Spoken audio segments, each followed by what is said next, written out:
we learn about algorithm and flowcharts. We already discussed in previous classes. In previous class, algorithm and flowchart we will discuss in detail. Now we again learn and discuss algorithm and flowcharts. First, I think you know what is algorithm and what is flowchart. It means the definition of flowchart and definition of algorithm. First, you understand, an algorithm is a list of step-by-step instructions that are followed in order to get a task done.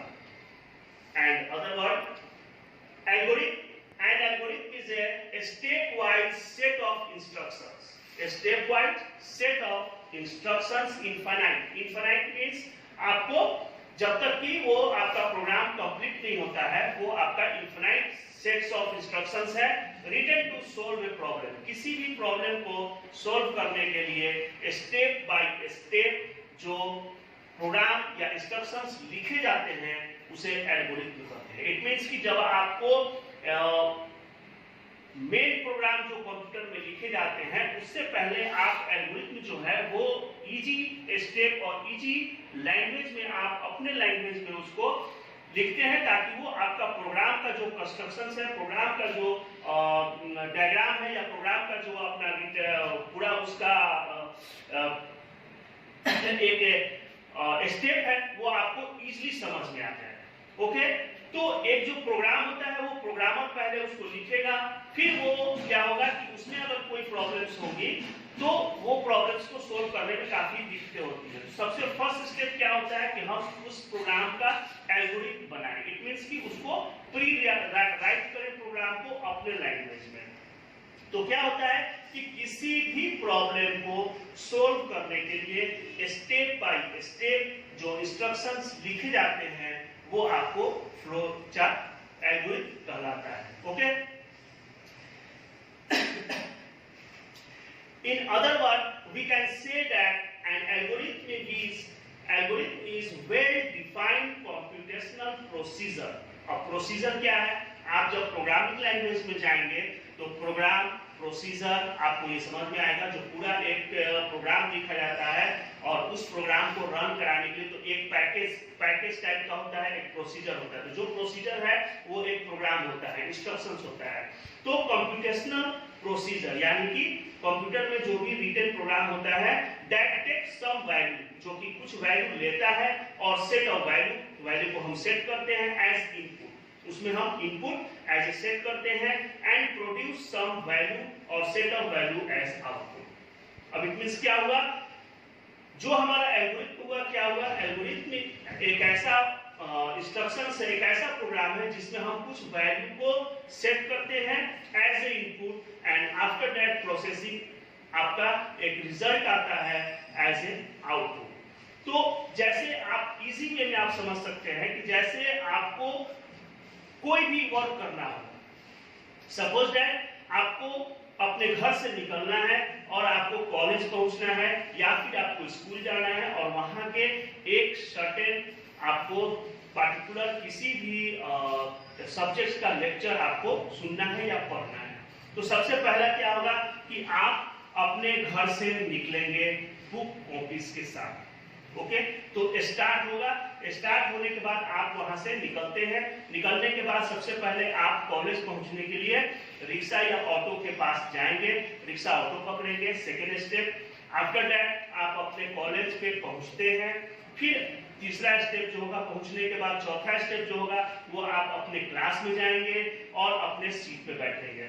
फिर आपको last step जो होगा वो आप किसी भी teachers का lecture सुनेंगे. तो ये स्टेप बाय स्टेप आपको समझ में आ रहा है कि इस प्रॉब्लम को सॉल्व करने के लिए यानी कि हमको लेक्चर सुनने जाना है तो आपको कैसे उसको वर्क करना है वो स्टेप बाय स्टेप आप लिख के आप समझेंगे कि मुझे पहले क्या करना है, फिर क्या करना है, फिर क्या करना है.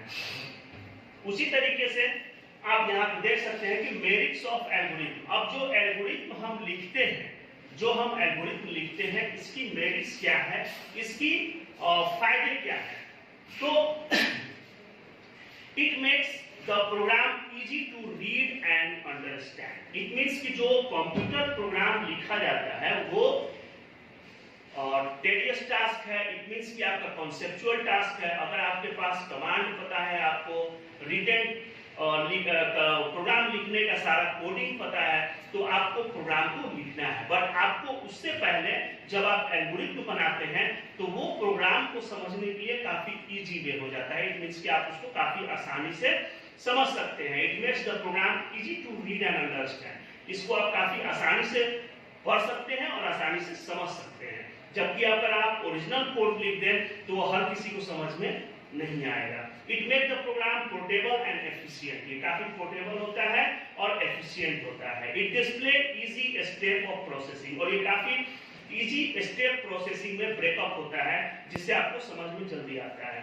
It simplifies the modification and updating of the existing program. अब क्या है, आपने प्रोग्राम लिखा और प्रोग्राम लिखने के बाद क्या हुआ, उसको आपको मॉडिफाई करना है या फिर अपडेट करना है एग्जिस्टिंग प्रोग्राम को, तो आपको एल्गोरिथम में उसको करना काफी आसान होता है। ना कि आप पूरा प्रोग्राम लिख दें जब कोडिंग और उसमें फिर अपडेशन करने चले तो काफी प्रॉब्लम होगी। तो आप पहले एल्गोरिथम लिखते हैं, फिर उसमें मॉडिफिकेशन अपडेशन करना हो तो कर लेंगे, फिर फाइनल कोड आप लिखेंगे। It simplifies and motivate. It facilitates testing of program at developing stage. और जब हम एक एल्गोरिथम लिखते हैं तो क्या होता है कि आपको डेवलपिंग स्टेज, इट मींस कि जब आप एल्गोरिथम को लिखते हैं तो जो प्रोग्राम आपको डेवलप करना है उसका टेस्टिंग जो है वो आपको पहले ही हो जाता है। कब होता है, जब आप एल्गोरिथम लिखते हैं उसका। ओके, तो अब हम ये देखेंगे कि how to write an algorithm. आप एल्गोरिथम लिखते कैसे हैं। स्टूडेंट्स मैं बार बार बोल रहा हूँ, 5 क्लास आप अभी 6 क्लास का ये आपको एल्गोरिथम फ्लो चार्ट है। 5 क्लास में मैंने डिटेल एल्गोरिथम फ्लो चार्ट पढ़ाया था और आपने बनाया भी था। जैसे आपको किसी नंबर्स का एवरेज निकालना, किसी नंबर्स को जोड़ना, ऐड करना, सब्ट्रैक्ट करना, मल्टीप्लाई करना, एवरेज निकालना, या फिर किसी डिसीजन बेस पे एल्गोरिथम लिखना, ये सारे आप लोग पढ़े हुए हैं। यहाँ पे आपको आई होप कि क्लियरली समझ में आएगा इसको। ठीक है, तो ये हमारे बेसिक्स हो गए। Algorithm to find the greatest number out of 2 numbers. It means अब यहाँ पे हम सीखेंगे कि एल्गोरिथम लिखते कैसे हैं। ओके, हाउ टू राइट, कैसे लिखेंगे। अब यहाँ पे आपको दिया हुआ है क्वेश्चंस। एल्गोरिथम, इसका algorithm to find the greatest number, सबसे बड़े नंबर को फाइंड करना है आउट ऑफ 2 नंबर्स। कितने में, 2 नंबर्स में फाइंड करना है। तो 2 नंबर्स में आपको सबसे बड़ा फाइंड करना है, तो क्या होगा देखिए। सबसे पहले हम स्टार्ट करेंगे। ओके, सबसे पहले मैंने स्टार्ट किया। स्टार्ट करने के बाद अगर 2 नंबर को, अगर हम ये बोले कि क्लास में 2 स्टूडेंट्स का आपस में हाइट कंपेयर करना है कि 2 स्टूडेंट्स आप बाहर आए और देखें कि इसमें से कौन बड़ा है। पहले आपको 2 स्टूडेंट्स इसमें से सिलेक्ट करना होगा। ओके, तो क्या होगा, इनपुट 2 नंबर्स, यानी कि पहले आपको 2 नंबर्स लेने होंगे, तभी तो आप कंपेयर कर पाओगे। After that compare the 2 numbers, फिर आप कंपेयर करें। क्या कंपेयर हो रहा है यहाँ पे students, if a is greater than b, यदि आपका a ग्रेटर देन b है, गो टू नेक्स्ट स्टेप, यानी कि यहाँ से ये नेक्स्ट स्टेप पे आ जाएगा यहाँ पे। Okay, if a is greater than b, अगर a b से बड़ा है तो go to next step. It means कि आपका यहाँ पे आ गया प्रिंट द रिजल्ट, यानी कि यहाँ पे आपको प्रिंट रिजल्ट उसने किया।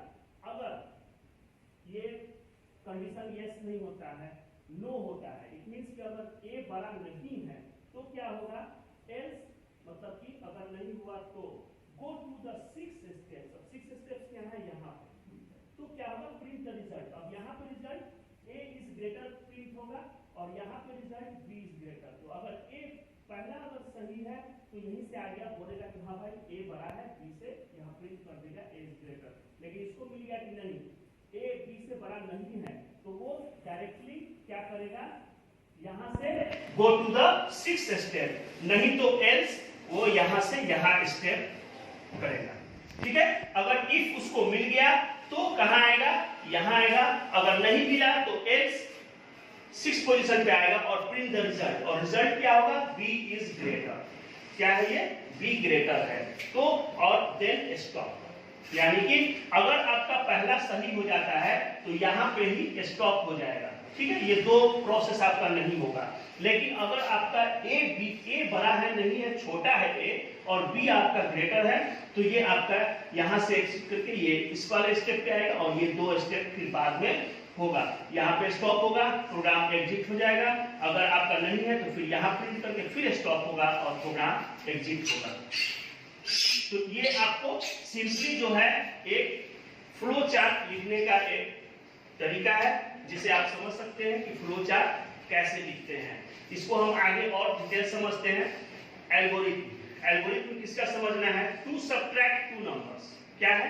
दो नंबर्स को subtract every time you have to start करना होगा। Okay, every time you have to start subtract two numbers, start after that input two numbers.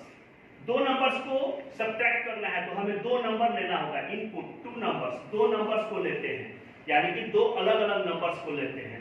After that subtract the two numbers. अगर आप जैसे ये ऐसा है, आप स्टार्ट करते हैं, दो नंबर लिए, मान लो आपने एक 4 लिया और एक 6 लिया। ओके, उसके बाद सब्ट्रैक्ट द नंबर। आपने क्या किया? यहाँ पे आपने a is equal to 6 minus 4 subtract कर दिया। After that print the result. अब यहाँ पे क्या आएगा? 6 प्लस 2, ए में वैल्यू आ जाएगी। अगर हम यहाँ पे ए प्रिंट करते हैं तो वैल्यू क्या प्रिंट होगा? 2, क्योंकि 2 में ए की वैल्यू आ जाएगी, ए में 2 की वैल्यू आ जाएगी। 2 जो है यहाँ पे वो ए में स्टोर हो जाएगा। अगर हम ए प्रिंट करते हैं तो 2 प्रिंट यहाँ पे आपका रिजल्ट जो होगा वो 2 होगा।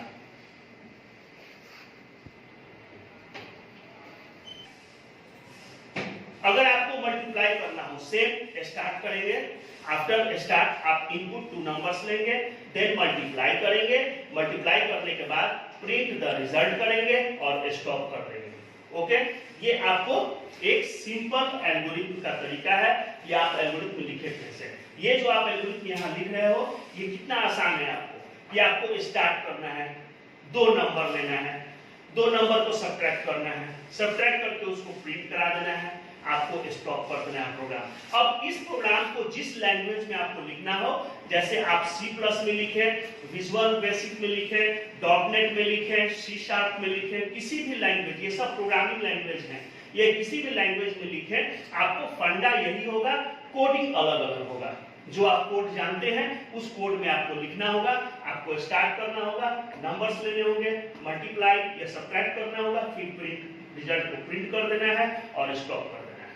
अब ये देखना है कि उस प्रोग्राम में प्रिंट के लिए क्या कोडिंग है, इनपुट के लिए क्या कोडिंग लेना पड़ता है, सब्ट्रैक्ट करने के लिए क्या करना है, वो आप देखेंगे। नेक्स्ट टॉपिक जो है स्टूडेंट्स, ये था algorithm. Algorithm means step by step आप उसको रिटेन किया आपने। अब क्या है? Flow chart. तो सिंपल वे में आप ये समझे कि flow chart is a graphical representation of algorithm. जो आपने एल्गोरिथम लिखा है उस एल्गोरिथम का ग्राफिकल या पिक्चर सिंबॉलिक रिप्रेजेंटेशन, यानी कि सिंबल के साथ या फिर ग्राफिकल, इट मींस कि ग्राफिक पिक्चर के साथ प्रेजेंट करना आपका जो होता है वो फ्लो चार्ट कहलाता है। सेम स्टेप आपको सिंबॉलिक या graphical representation of flow chart, बस एक सिंपल एक सेंटेंस में आप बोलेंगे a flow chart is a graphical और सिंबॉलिक, दोनों हो सकता है, ग्राफिकल और symbolic representation of a process, किसी भी प्रोसेस का, यानी कि एल्गोरिथम का। अब इसमें स्टूडेंट्स आपने ऑलरेडी 5 में ये रख चुके हैं, ये जान चुके हैं कि इसके लिए क्या है, फ्लो चार्ट के लिए कुछ सिंबल जो है डिफाइन किए गए हैं कि ये सिंबल पार्टिकुलर इस चीज के लिए यूज होगा, for particular action, for particular process. Suppose that आपको start, when you start the program और when you stop the program, जब आप स्टार्ट करते हैं प्रोग्राम को और स्टॉप करते हैं प्रोग्राम को, एवरी टाइम फ्लो चार्ट में आप ओवल को यूज करेंगे, ठीक है, ओवल को। अब ओवल में क्या होता है, इसको बोलते हैं टर्मिनेटर बॉक्स, इसको टर्मिनेटर बॉक्स भी बोलते हैं। टर्मिनेट करना यानी कि स्टार्ट करना प्लस एंड करना, एंड करना। तो यहाँ पे है स्टार्ट एंड स्टॉप बॉक्स। आप साफ साफ देख रहे हैं, कभी भी स्टार्ट करना हो और स्टॉप करना हो तो इस बॉक्स का यूज होगा।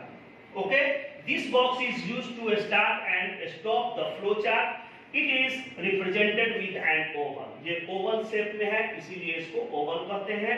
ये किस चीज के लिए रिप्रेजेंट करता है? Start and stop. After that आपने वहां पे देखा कि पहले स्टार्ट किए, फिर आपको इनपुट लेना है, 2 नंबर आपको लेना है। अगर 2 सब्ट्रैक्ट करना है तो 2 नंबर लेना है, तो इनपुट लेंगे। इनपुट के लिए हमेशा जो होगा वो पैरेललोग्राम होगा। ओके, पैरेललोग्राम मींस आपको ऐसे होगा, थोड़ा सा ये तिरछा आपका ऐसे, कभी भी ऐसे करेंगे। ये जो आपका है स्टूडेंट्स, आप कभी भी फ्लो चार्ट बनाते हैं तो इसको आप केयर करें हमेशा कि आपका जो फ्लो चार्ट का जो डायग्राम होगा इसी तरीके का होना चाहिए। ऐसा नहीं कि आप इनपुट ले रहे हो और आपने बॉक्स बना दिया प्रोसेसिंग का, या आपने बना दिया ओवर, तो ये स्टॉप हो जाएगा। ठीक है, यानी कि इसको रिप्रेजेंट करने के लिए आपको इनपुट और आउटपुट लेना है, तो आपको पैरेललोग्राम इस पे इंसर्ट करना होगा। ये आपको रेक्टेंगुलर बॉक्स एक लेना होगा। वो कब लेते हैं? जब आपका प्रोसेस होता है। प्रोसेस मींस अगर आप i इक्वल टू, अगर आपने 2 नंबर लिया 4 और 6, अब इसको घटाएंगे, यानी कि i इक्वल टू 6 माइनस 4, ये प्रोसेस हो रहा है। तो इस प्रोसेस को हम कहां लिखेंगे? प्रोसेसिंग बॉक्स में लिखेंगे, यानी कि प्रोसेसिंग बॉक्स हम लिखेंगे। ओके, फिर उसके बाद डिसीजन बॉक्स होता है स्टूडेंट्स। ये डायमंड होता है, डायमंड स्टार टाइप में, डायमंड टाइप में ये होता है डिसीजन बॉक्स। अब डिसीजन बॉक्स का क्या काम है? आपने सबसे पहले आपको मैंने एल्गोरिथम में बताया कि यदि 2 नंबर को आपको कंपेयर करना है कि a is greater than b, क्या a ग्रेटर देन b है? नहीं है तो क्या होगा? तो यहाँ पे डिसीजन बॉक्स जब लेना हो तभी करेंगे। जैसे हम होटल में गए, होटल में जाने के बाद हमने चाय ऑर्डर किया, सपोज बाय चांस कॉफी नहीं है तो क्या करना है? अगर है तो क्या करना है? अगर चाय होटल में है तो भाई चाय लाएगा, यस, तो आपको टी आपको मिलेगा और आप पी के बिल पे करके निकल जाएंगे। अगर टी नहीं है तो उसको बोलेंगे तो ठीक है भाई कॉफी ला दो, अगर नहीं है तो कॉफी लाया, आपने पिया और स्टॉप हो गया। यानी कि आपको है तो क्या होना चाहिए, नहीं है तो क्या होना चाहिए। तो ये डिसीजन, यहाँ पे आपको डिसीजन लेना है कि आखिर क्या होना चाहिए। ओके, तो डिसीजन लेना है यहाँ पे आपको। तो डिसीजन बॉक्स में आपको मैंने बता दिया कि this box is used to represent the decision और any condition that is to be met. यानी कि कोई भी कंडीशन को जब आपको वहां पे कंपेयर करना हो तो इस चीज का यूज करेंगे। It is represented with a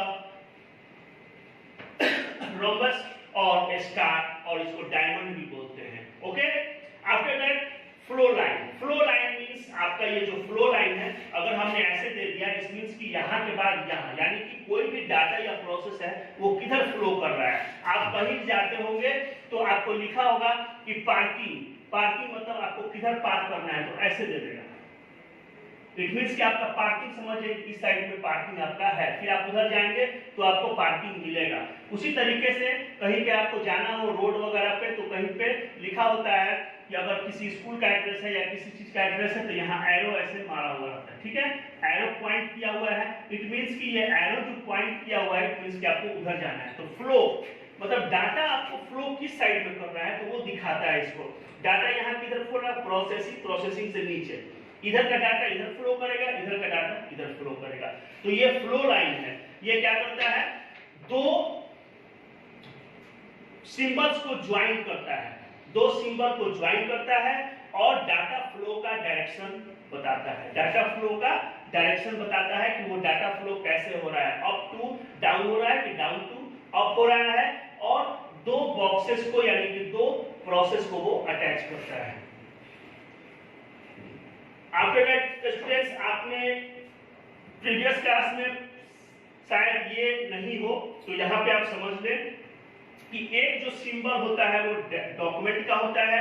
यहाँ पे कोई भी इनवॉइस या किसी भी तरीके का कोई चीज को रिप्रेजेंट करना हो, रिजल्ट को ये हमारा लास्ट में रिजल्ट आया, इनवॉइसेस आ गए, चाहे ये आया, तो पूरा होल रिजल्ट को इस डॉक्यूमेंट वाले फिगर से रिप्रेजेंट करते हैं। ये आपका जो है स्टूडेंट्स कनेक्टर है।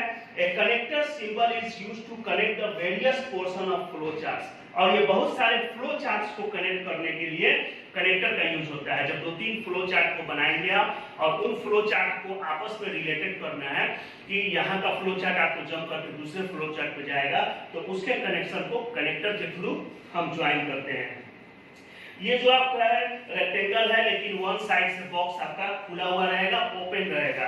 ये जो आपका बॉक्सेस होता है, ये होता है कि आपको किसी भी फ्लो चार्ट जब आप लिख रहे हैं तो फ्लो चार्ट में कोई भी चीज हो तो उसके डिस्क्रिप्शन को लिखने के लिए, जैसे आपने अगर ये बॉक्स लिया, इस बॉक्स का होता है कि प्री डिफाइंड, ठीक है, ये प्री डिफाइंड प्रोसेस, यानी कि ऑलरेडी, जैसे मान लीजिए किसी भी चीज का रूट निकालना हो तो रूट का आपको ऑलरेडी क्या है,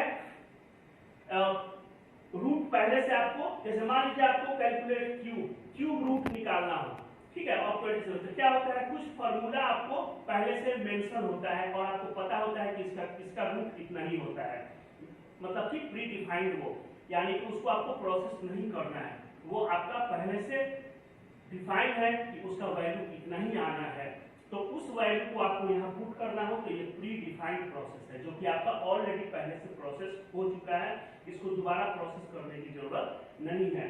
तो अब जैसे इसको लिखना है तो इसको मैं लिखकर और यहाँ पे मैं लिख सकता हूँ कि this is predefined process to calculate cube root, यानी कि ये जो है वो प्री डिफाइंड प्रोसेस है क्यूब के रूट को निकालने के लिए। तो ये यहाँ पे हम लिख सकते हैं। तो क्या होगा, हमारे किसी भी प्रोसेस को यहाँ पे अच्छे से समझाने के लिए या फिर यूजर्स को समझने के लिए यहाँ पे हम इसका यूज करते हैं, जिसको बोलते हैं एनोटेशन सिंबल। क्या बोलते हैं इसको, एनोटेशन सिंबल। ये